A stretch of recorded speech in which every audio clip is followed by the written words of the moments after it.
Peaceful ministries channel కి మీకు స్వాగతం. మీరు ఈ ఛానల్ కి కొత్త అయితే దయచేసి ఈ ఛానల్ ని లైక్ చేయండి, షేర్ చేయండి మరియు సబ్స్క్రైబ్ చేయండి. ఇప్పుడు మేడం సుగన్యాని సైమన్ కోమల్వార్ మన మధ్య ఒక కథ చెబుతారు. అందరికీ నా యొక్క హృదయపూర్వక వందనాలు. మనం ఈరోజు ఒక కొత్త సండే స్కూల్ స్టోరీ మనము తెలుసుకొని ఉన్నాము. అయితే ఈరోజు మనం చూసుకుంటాము ఒక కొత్త సండే స్కూల్ స్టోరీ.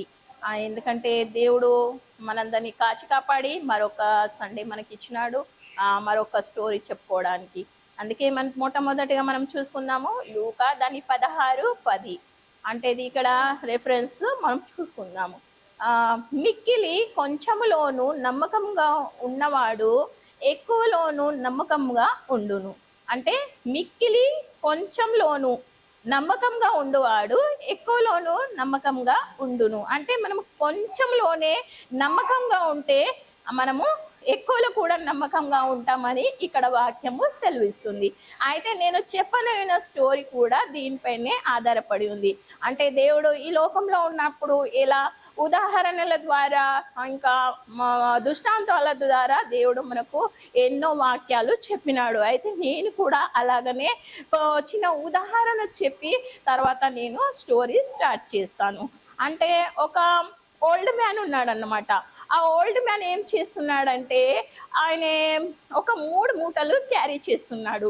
ఆ 3 మూటలను మోసుకొని ఆయన ఏం చేస్తున్నాడు, ప్రయాణమై వెళ్ళిపోతున్నాడు. వెళ్ళిపోతే అక్కడ ఒక ఆయన యంగ్ మ్యాన్ కనిపించినాడు అనమాట. యంగ్ మ్యాన్ కనిపిస్తే ఏమైందంటే, ఏంటి నాన్న నువ్వు ఇక్కడ బాధతో కూర్చుంటున్నావు అని ఆ వృద్ధుడు అడిగినాడు అన్నట్టు. ఓల్డ్ మ్యాన్ అడిగినాడు. అడిగినప్పుడు నేను ఎక్కడైతే జాబ్ చేస్తానో అక్కడ ఏంటంటే అందరూ ఏదో అంటే మంచి రూట్లో డబ్బు సంపాదించలేరు, కానీ వారందరినీ మోసం చేసి వారు డబ్బు సంపాదించుకుంటున్నారు. కానీ నాకు అలాంటి పని చేయడము నాకు ఇష్టం లేదు. కనుక నేను ఏం చేస్తున్నానంటే నాకు మంచి నమ్మకమైన పని కొరకు నేను ఎదురు చూస్తున్నాను. నాకు నమ్మకమైన పని కావాలి, అందుకే నేను అక్కడ జాబ్ వదిలేసి నేను ఇక్కడికి వచ్చినానని ఆయన చెప్పినాడు. చెప్పినప్పుడు ఈయన ఏం చేసినాడంటే, అవును మరి నాతో నువ్వు వస్తావా, నేను చెప్పిన పని చేస్తావా, నేను కూడా నీకు డబ్బు ఇస్తా అని ఆయన చెప్పినాడు. చెప్పినప్పుడు ఆయన అన్నాడు కదనంటే, అవును అంకల్ నన్ను నమ్మండి అంకల్, నేను నమ్మకంగా ఉంటాను, నేను నమ్మకంగా నీ పని చేస్తాను, నన్ను నమ్ము అంకల్ అని ఆయన చెప్తున్నాడు, అడిగినప్పుడు అవును మరి నేను నమ్మాలా అనుకొని ఆయన ఏం చేస్తున్నాడంటే, ఆయన 3 మూటలు క్యారీ చేస్తున్నాడు కదా, 3 బండల్స్ క్యారీ చేస్తున్నాడు. అంటే మొదటిగా ఏంటంటే రూపీస్ బండల్ అన్నమాట. ఆ రూపీస్ బండల్ని ఏం చేసిండు, ఆ యంగ్ మ్యాన్కు ఇచ్చాడు. ఏమన్నాడు, నువ్వు మోచుకొని నా వెనకాల రా బాబు, నేను చివరికి నీకు ఇస్తాను నీ జీతం అని చెప్పినప్పుడు ఓకే అని ఆయన వెనకాల వెళ్ళిపోతూ వాళ్ళు కొంత దూరం వెళ్ళిపోయాక అక్కడ ఏమైందంటే ఒక చిన్న చెరువు వచ్చింది. చెరువు వచ్చిన తర్వాత ఆ చెరువులో ఆ ఓల్డ్ మ్యాన్ ఆ 2 మూటలు తీసుకొని ఇంకా ఎలా నడవాలి, మరి నేను ఈ చెరువులో మునిగిపోతానో ఏమవుతుందో మరి ఏం చేయాలని ఆయన ఆలోచిస్తే ఈ యంగ్ మ్యాన్ ఏమంటున్నాడు, ఏంటి అంకుల్ ఎందుకు ఆగారు, చెప్పండి అంకులు, ఇంకో మూట నాకు ఇస్తారా, నేను క్యారీ చేస్తాం మీది, నేను మోస్తా అంకుల్ అంటే, మరి నేను నమ్మాలా, ఎందుకంటే నేను మొదటిగా ఇచ్చాను కదా, దాంట్లో ఏముందంటే రూపీస్ ఉన్నాయి, కానీ దీంట్లో ఏమున్నాయి, సిల్వర్ కాయిన్స్ ఉన్నాయి, మరి నేను నిన్ను నమ్మాలంటే నేను ఆలోచిస్తున్నానంటే, ఎందుకు ఆలోచిస్తున్నావు అంకులు, నన్ను నమ్మండి అంకులు, నేను నమ్మకంగా పని చేస్తా అంకులు, నాకు నమ్మకంగా పనే కావాలి అని ఆయన అంటున్నాడు. అన్నప్పుడు ఈ ఓల్డ్ మ్యాన్ ఏం చేస్తున్నాడంటే మళ్ళీ ఒక మూట ఆయనకి ఇచ్చేసిండు, సిల్వర్ కాయిన్ది.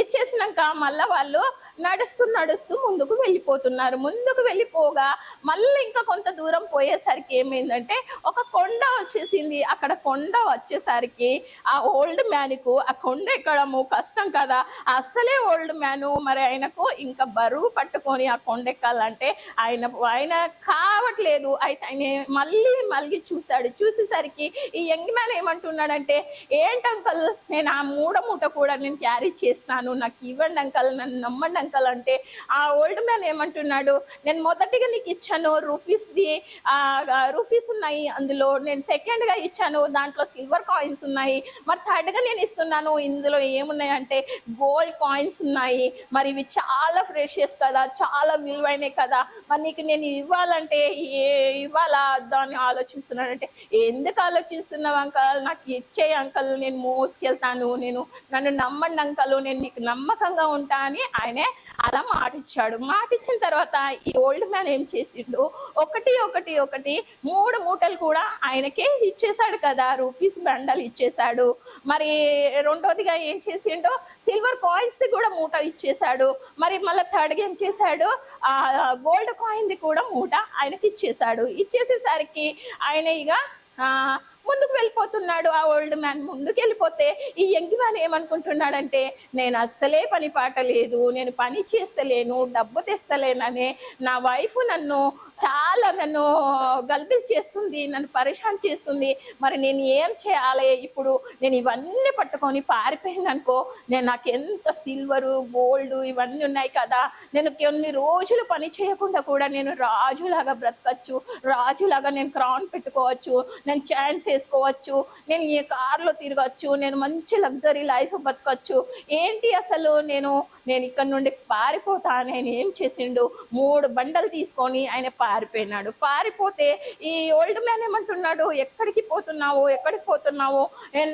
నా మాట విను అని పరిగెత్తుతున్నాడు. కానీ ఆయన యంగ్ మ్యాన్ చాలా స్పీడ్గా వెళ్ళిపోయాక ఈయన ఓల్డ్ మ్యాన్ అక్కడే కూర్చుండిపోతే ఆ ఓల్డ్ మ్యాన్ ఏం చేసినాడు, మెల్లిమెల్లిగా ఇక పారిపోయిన తర్వాత ఇంటికి వెళ్ళిపోయి ఆయన వైఫ్కు చెప్తున్నాడు, ఇలా నాకు దారిలో ఒక ఓల్డ్ మ్యాన్ కలిసినాడు, ఆయన నన్ను పని ఇస్తానన్నాడు, ఈ 3 మూటలు క్యారీ చేసుకుంటూ వెళ్ళిపోతున్నాడు, అయితే నన్ను అన్నాడు, నువ్వు నా మూటలు క్యారీ చేస్తే నువ్వు నమ్మకంగా ఉంటా, నీకు జీతం ఇస్తా అని.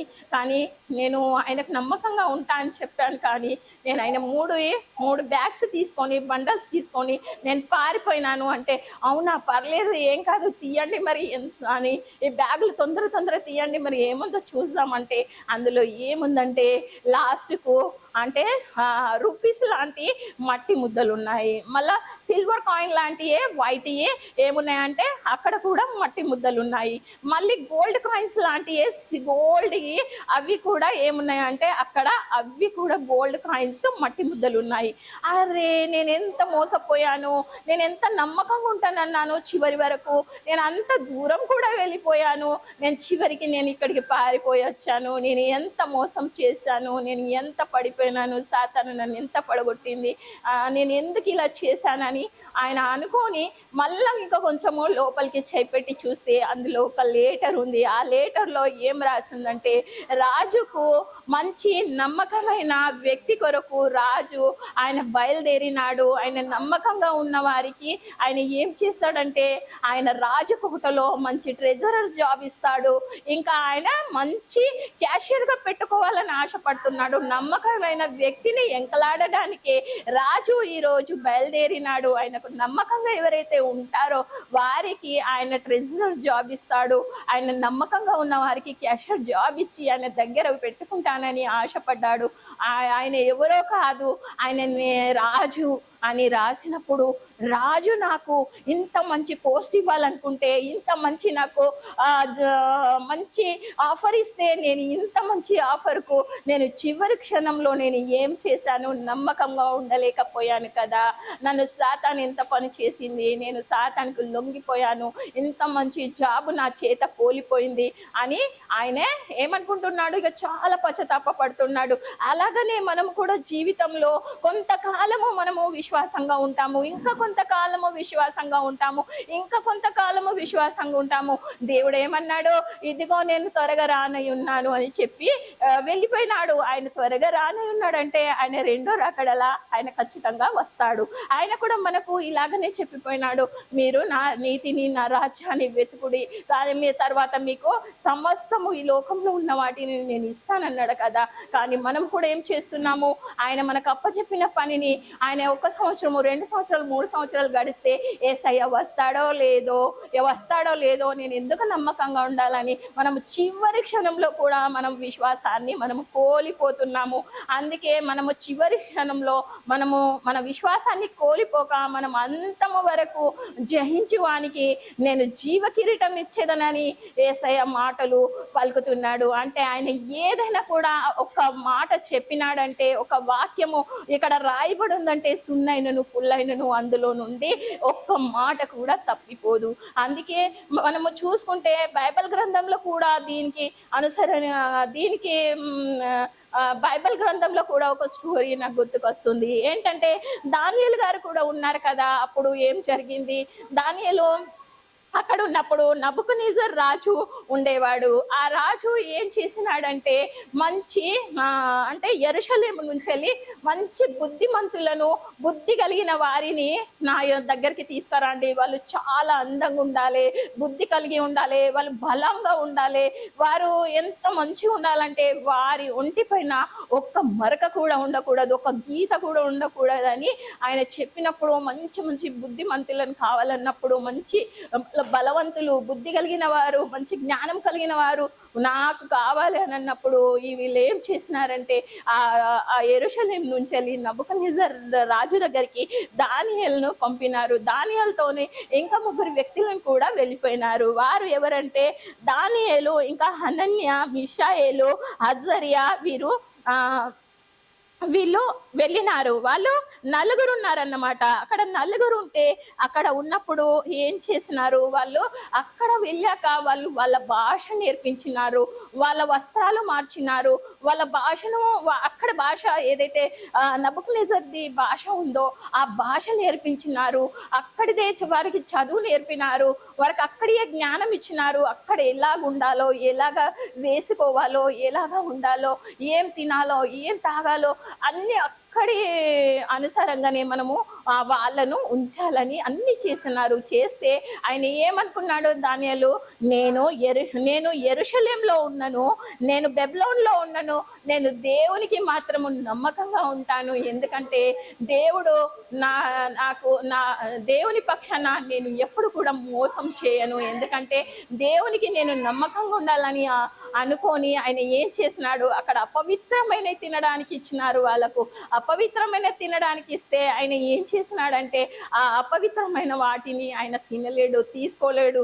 అక్కడ ఎవరైతే వంట చేసే వ్యక్తి ఉంటాడో ఆయనను వాళ్ళు బతిమలాడుకున్నాడు. దానియేలు ఏమన్నాడు, ఇవి తినను, ఎందుకంటే నేను అపవిత్రమైన తింటే నేను అపవిత్రం అయిపోతాను, నాకు పవిత్రమైనయే కావాలి, కానీ అపవిత్రమైన వస్తువులు నేను తినను, తాగను అని అన్నప్పుడు ఆయన ఏమన్నాడు, మాకు వేరుగా నువ్వు భోజనం పెట్టండి, ఒక 10 days నాకు గడువు ఇవ్వు, నేను గడువిస్తే నేను ఏం చేస్తానంటే నేను ఇవి తింటాను, ఇవి తిన్నాక నాలో ఏదైనా చేంజెస్ వస్తే మీరు నాకు మరి మీ భోజనం పెట్టండి అన్నప్పుడు ఓకే అని ఆయన ఏం చేసినాడు, 10 days వీరికి ఏం చేసినాడు, మంచి వెజిటేరియన్ పెట్టినాడు. నాన్ వెజ్ తీసుకోక వాళ్ళు ఏం చేసినారు, వెజిటేరియన్ తిన్నప్పుడు 10 రోజుల తర్వాత చూస్తే వీరి ముఖము కలకలలాడుతుంది, వీరు సుందరంగా కనిపిస్తున్నారు.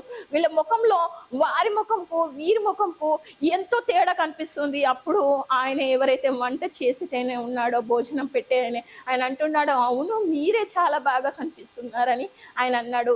అంటే ఆయన ఏం చేసినాడు, అక్కడ అపవిత్రమైనవి తినలేదు. ఆయన పుచ్చుకోనందుకు, ఆయన పవిత్రంగా ఉన్నందుకు దేవుడు ఆయనకు ఒక మంచి వరమునప్ప చెప్పినాడు, వరమునిచ్చినాడు. ఏం వరం అంటే ఆయనకు కలలు భావము చెప్పే వరము ఇచ్చినాడు. ఆయన ఏం చేసేవాడు, ఆ కలభావాలకు అర్థము చెప్పేవాడు.